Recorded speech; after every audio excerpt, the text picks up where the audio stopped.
It's March 2025. I went to Singapore to attend the Snapdragon C Summit that revolves around the Snapdragon X platform. And to my surprise, I won the Kahoot quiz and got myself this laptop, the ASUS Zenbook A14 UX3407QA, a supremely lightweight laptop, promises superb battery life and also powered by the Snapdragon X chipset. It's so lightweight that I hand carried the entire laptop box, brand new and sealed, from the Singapore Changi airport all the way back home. I never realized that I never complained about the weight at all because it is indeed very lightweight. Then I carried it all the way to the studio to film an unboxing, which I immediately dropped.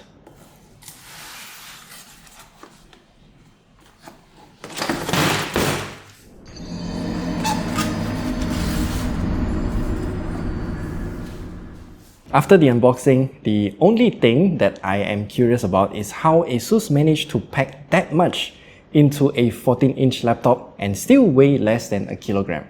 So let's talk about this laptop, and thanks in advance for liking and subscribing.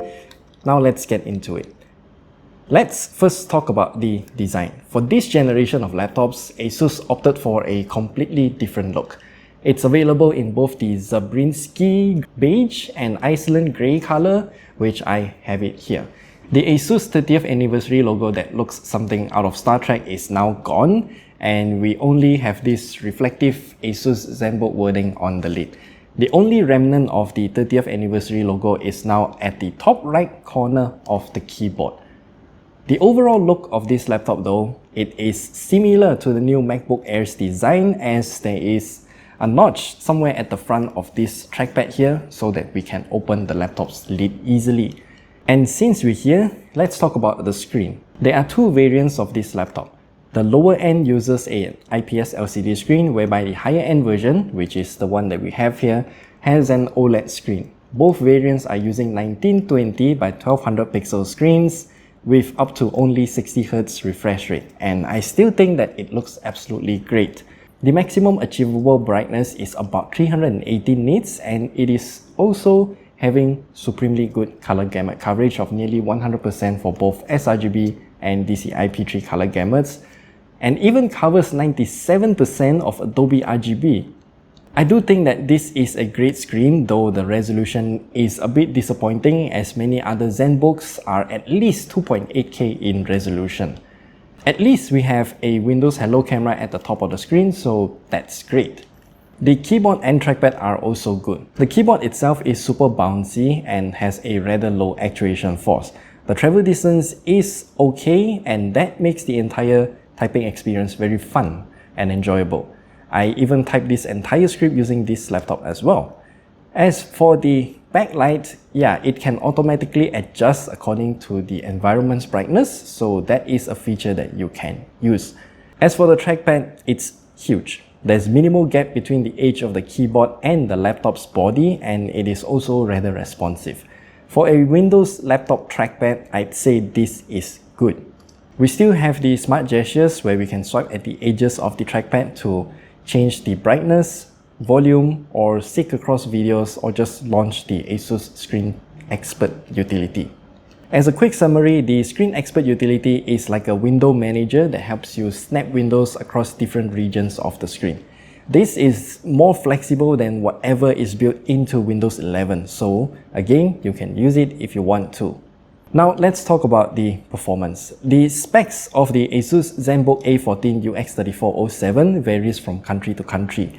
And since our unit here is from Singapore, we only have the Snapdragon X X126-100 with 16 gigs of LPDDR5X at 8448 megatransfers per second, 1TB of NVMe SSD by Micron with the model number as shown on the screen here, and a 70 Wh battery capacity. So, as shown in our gaming test that you can watch at the top right corner there or down in the description below, it can at least run games without constantly crashing. For example, Genshin Impact can now be launched consistently, doesn't have any wrongly rendered texture packs or lighting, and it just runs fine in terms of compatibility. Though the Snapdragon X X126-100 just can't really hold up in anything more intensive. So we have to play at the absolute lowest graphical settings for a consistent experience. Zenless Zone Zero though will demand even more in terms of graphics, and this laptop just can't really keep up. Unfortunately though, I can't find out what's the SoC temperature or the fan RPM, but all I can say is that the fans are much quieter than the AMD and Intel counterparts. I am using the laptop with its full fan speed mode, by the way, so this is certainly impressive. Counter-Strike 2 also works now, so I'm glad that the compatibility issue that we had like about 3 months ago is fixed, but the shader caching makes the initial few rounds of the game just absolutely atrocious. And it's not all rainbows and sunshine as titles like Wuthering Waves. Although it can be launched, the shader caching makes it utterly unplayable. It constantly stutters and it's just not a good experience at all. And even though I don't play Honkai Star Rail, I still installed it to see if it launches, and surprisingly, it does. It runs really well and maintains it at 60 FPS as well. GTA 5 is another game that we can play on this laptop, and the experience is actually great. We can maintain 60 FPS at the base version for GTA 5 at the lowest graphical settings. Now, Rockstar Games also released the GTA 5 enhanced version recently, and I installed it onto this laptop, and it does run, but you will get a graphical hit of around like 15 FPS or so. So while driving around, we can only maintain somewhere around like 40 to 45 FPS. It is still very playable and it does absolutely look better than the base version, but if you are sensitive to this kind of frame rates, then you might want to stick with the base version of GTA 5 because we are playing both versions of the game at the lowest graphical settings. By the way, the GPU utilization reading just doesn't work at all with this built-in FPS meter in the Windows Xbox game bar. Task Manager works though, so I have no idea what's going on. So all in all, we can play some games on this laptop with the Snapdragon X chipset. Just don't expect all games to be smooth or compatible, though it is getting better by the months. So coming from the first generation M1 MacBook Air, I edit a lot of 1080p 60 FPS videos on that laptop, and I want to do the same on this ASUS Zenbook A14 with the Snapdragon X chip as well. So I'll just open Task Manager for you guys to see. Snapdragon X X126-100. So I use DaVinci Resolve on the M1 MacBook Air, and I will do the same for this laptop because, surprise, surprise, they have an ARM version of DaVinci Resolve.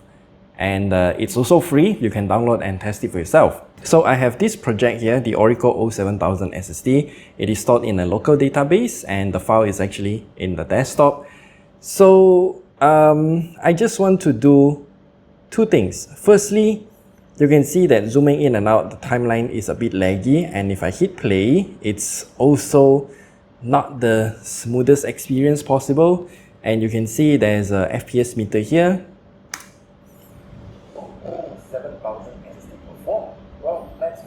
The playback is very stuttery. And secondly, what I want to do now is to make a few random cuts. So if you are editing a video, you want to go through your B-rolls and put them into appropriate places.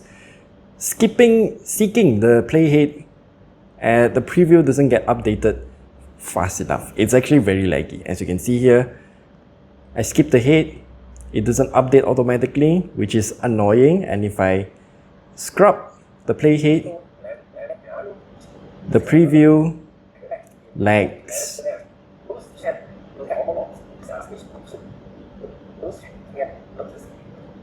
Yeah, the overall editing experience, it's not exactly the smoothest, I would say. We can see the GPU the video decoder is already at its peak. We can't do much with it, and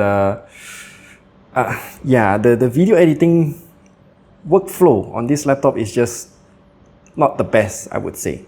The only reason why I'm doing this portion like this is because I'm sure many people will ask, is this laptop good for video editing? And here's your answer. Maybe if you use some other video editor software like maybe CapCut, it would perform better, but for DaVinci Resolve, this is what we're gonna get. Now, I can't really tell how much power the Snapdragon X chip is actually consuming since HW-Info just doesn't work.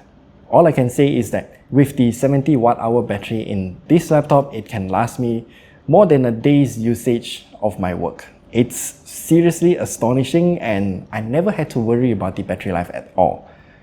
One question though, is the ASUS Zenbook A14 UX3407 upgradable? Well, the only thing that we can swap out is the M.2 SSD, and that's about it. Everything else is soldered onto the motherboard, and I already expected that. I guess this is better than MacBooks as their SSDs are soldered onto the motherboard. And since we're here, I also want to highlight some of the unusual designs that the ASUS Zenbook A14 has.